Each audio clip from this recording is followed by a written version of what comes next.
हम्पी हम्पी हे कर्नाटक राज्यातील एक प्राचीन शहर आहे, जे विजयनगर साम्राज्याची एकेकाळची राजधानी होती. हे युनेस्को जागतिक वारसा स्थळ म्हणून ओळखले जाते आणि तुंगभद्रा नदीच्या काठावर बसलेले आहे.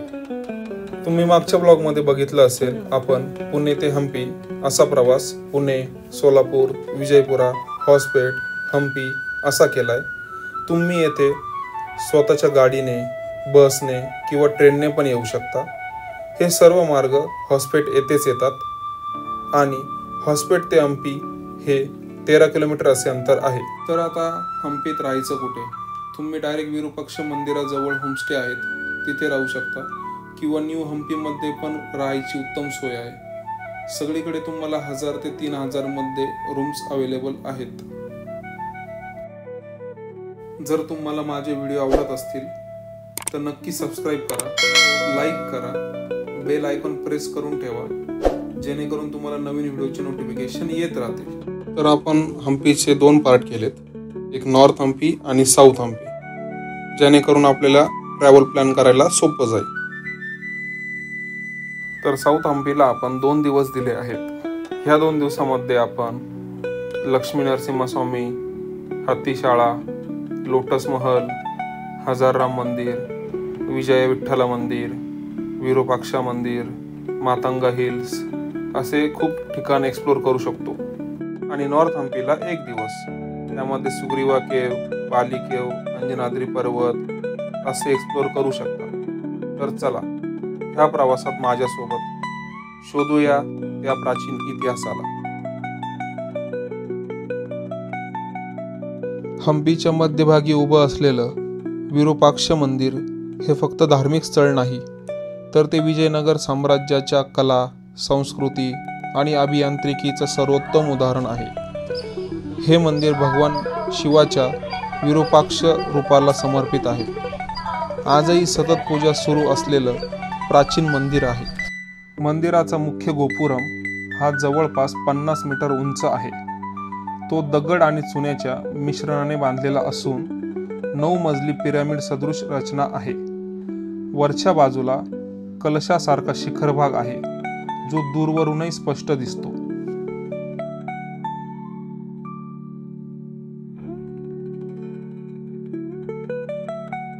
पूर्व दरवाजामधून प्रवेश करताच एक मोठं अंगण आहे. इथे अनेक लहान उपमंदिरे, नंदी मंडप आणि बलिपीठ दिसतात. विरूपाक्ष मंदिराचं खास वैशिष्ट्य म्हणजे हे आजही जिवंत आहे. रोज पूजा, आरती आणि भक्तांचा ओघ चालूच असतो.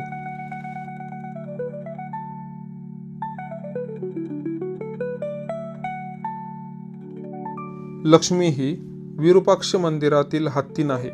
ती मंदिरातील दैनंदिन धार्मिक विधीमध्ये सहभागी होते आणि भक्तांना आशीर्वाद देते. दररोज सकाळी 7:30 ते 8:30च्या दरम्यान लक्ष्मीला स्नानासाठी तुंगभद्रा नदीवर नेले जाते. लक्ष्मीबरोबर फोटो घेणे किंवा तिचा आशीर्वाद घेणे ही पर्यटकांसाठी खास गोष्ट आहे.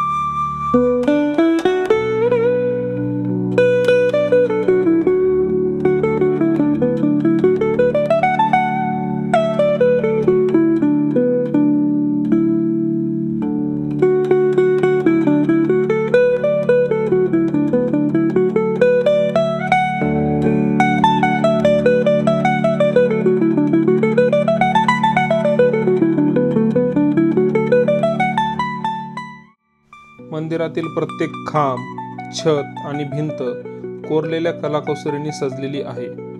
शिल्पांमध्ये देवता, नर्तिका, प्राणी आणि पुराणातील दृश्य अप्रतिम बारकाईने कोरलेली आहेत. मंदिराच्या प्रवेशद्वाराजवळील खांबांवर कुंभार, नर्तक, योद्धा आणि हत्ती यांची सूक्ष्म आकृती दिसते, जणू ते जिवंतच भासतात.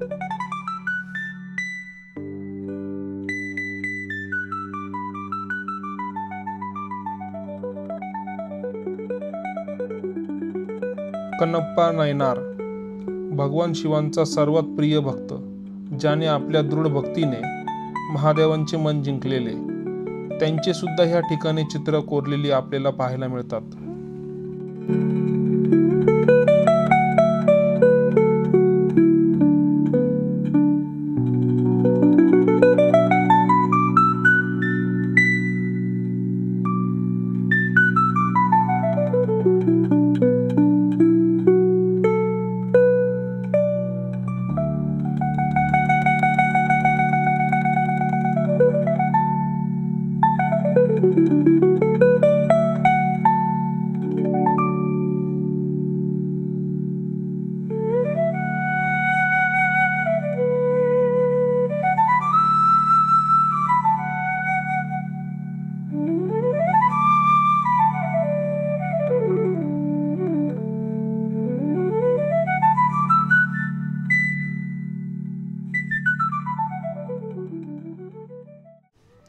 ही भित्तिचित्रे 15व्या ते 16व्या शतकात विजयनगर साम्राज्याच्या उत्कर्ष काळात रंगवली गेली. त्यात वापरलेले रंग नैसर्गिक खनिज रंगद्रव्यांपासून बनवलेले आहेत. लाल, हिरवा, पिवळा, काळा आणि पांढरा हे रंग विशेष वापरले गेले. चित्रांमध्ये रामायण, महाभारत आणि पुराणकथा यातील प्रसंग दाखवले आहेत. उदाहरणार्थ श्रीराम आणि सीतेचा वनवास, हनुमानांचा लंकेकडे उड्डाण, अर्जुनाचे गांडीव धारण आणि श्री भगवान विष्णूंच्या दशावताराची रूप.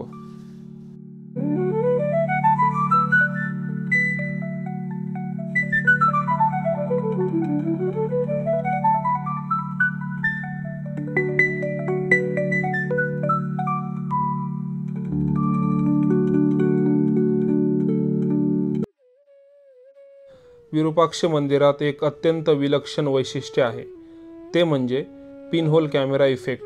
मंदिराच्या पश्चिमेकडील अंधाऱ्या गार खोलीत एक छोट्याशा भिंतीवर छोटंसं छिद्र आहे.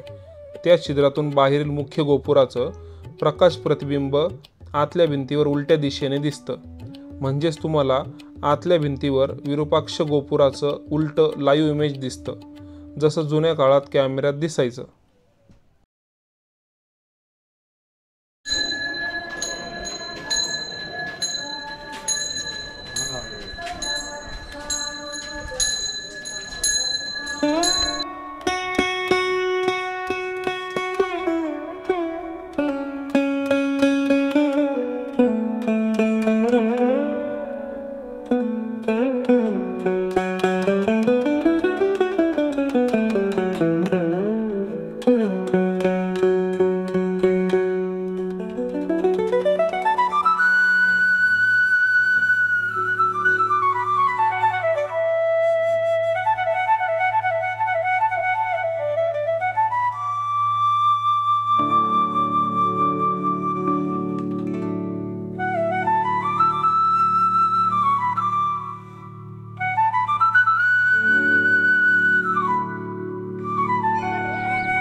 विरूपाक्ष मंदिराला लागूनच येथे हेमकुटा हिल आहे.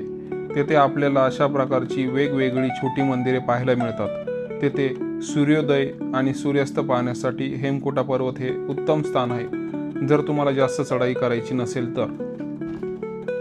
ह्या डोंगराची पौराणिक कथा अशी आहे की महादेवांनी ह्या ठिकाणी देवी पंपा पार्वतीचा अवतार सोबत विवाह केला. त्या प्रसंगी सर्व देवांनी सोन्याच्या पुष्पांची वर्षा केली. हा विवाह रात्री झाला होता. जेव्हा हा डोंगर लोकांनी सकाळी बघितला तर तो सोन्याने उजळला होता. त्यामुळे ह्या ठिकाणाचे नाव हेमकूट असे पडले. हेम म्हणजे सोनं, कूट म्हणजे पर्वत, आणि महादेवाचे नाव सुद्धा विरूपाक्ष किंवा पंपपती असे झाले.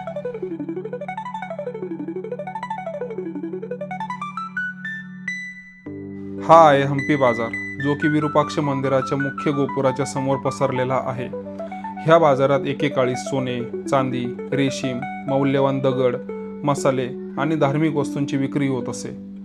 असे म्हटले जाते की येथे हत्ती, घोडे, दागिने यांचा व्यापार सुद्धा होत असे.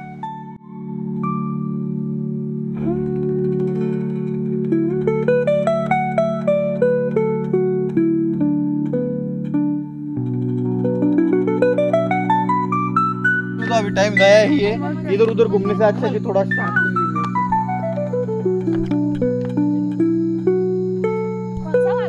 ये सामने वाला ये अंजनाद्री है, हनुमान का जन्मस्थान.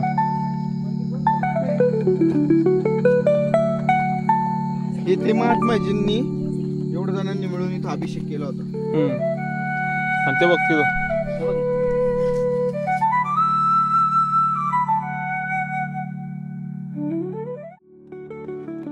आता आपण आलो आहोत तुंगभद्रा नदीच्या काठी.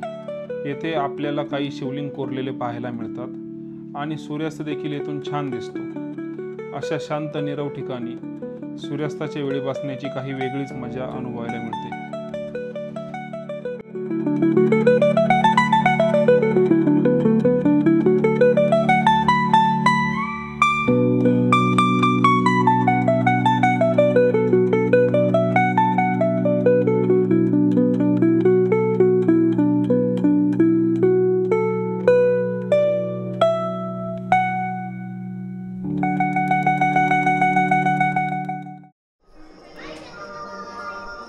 चल अरे हम पाण्यात नको जाऊ.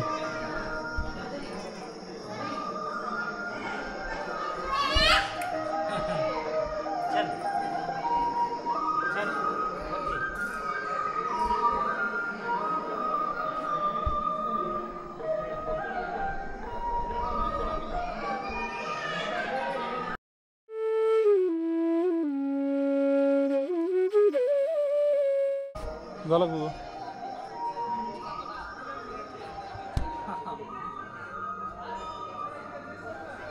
त्यानंतर येथून आम्ही रात्री पुन्हा विरूपाक्ष मंदिराकडे गेलो.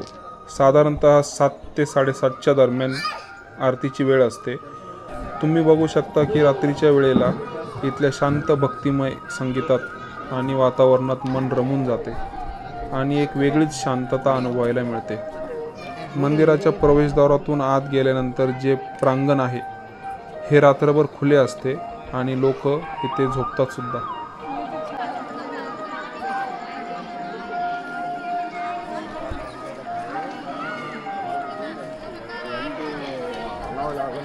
आर्यन चल इकडं. एकूण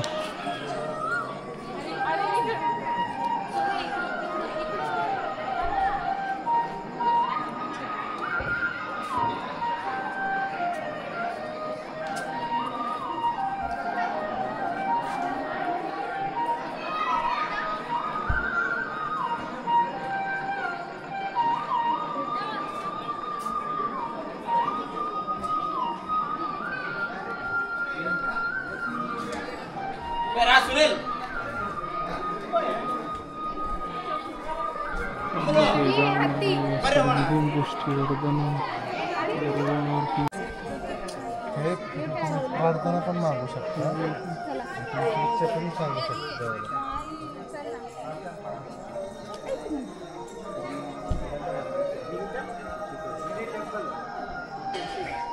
हे बघ लल्ले इथं पण कार केलेलं बघ.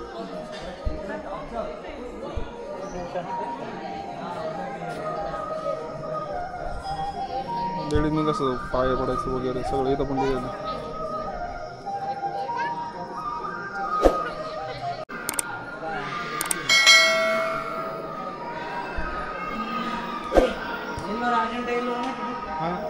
कशी नक्षी काम आहे वर.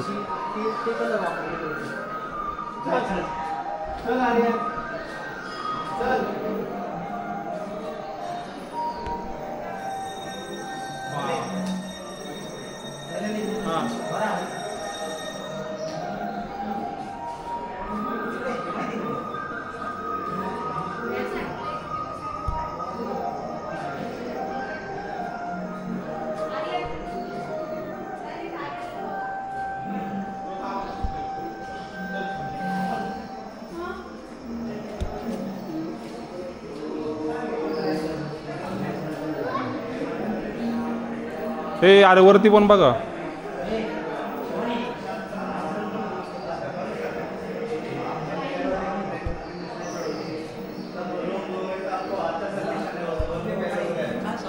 उलट त्याच्या खालीच डोकं पाय पडायचे चला बघ पकडायचं.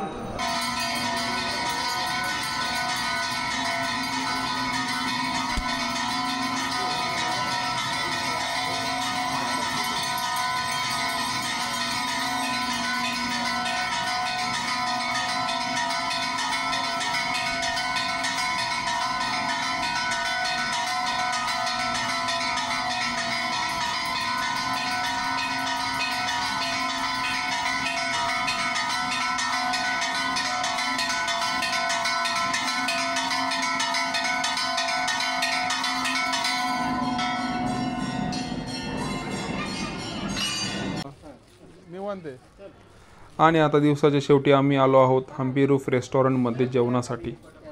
हे कॅफे मंदिराच्या बाजूलाच आहे आणि इथे शॉपिंग स्ट्रीटसुद्धा आहे. तर ह्या कॅफेमध्ये आम्ही जेवणासाठी थाळी मागवलेली. अतिशय रुचकर असं जेवण आम्हाला इथे भेटलं. तुम्ही बघू शकता बसण्यासाठीची व्यवस्था पण खूप आरामदायी आहे. हे काय बघता असे दोघं जण बसतात. बसा सगळं आपलं जात मस्त कवर पण लोळू शकता इथं तुम्ही.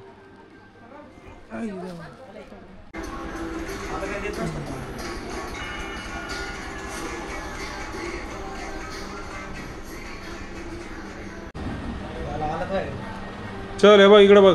अरे इकडे चल हे बघ काय बघ. कोमलांची वाणी खाली ते का त्याला सांगून आला इकडे यायचं म्हणून ते शोधत बसते नाही तर.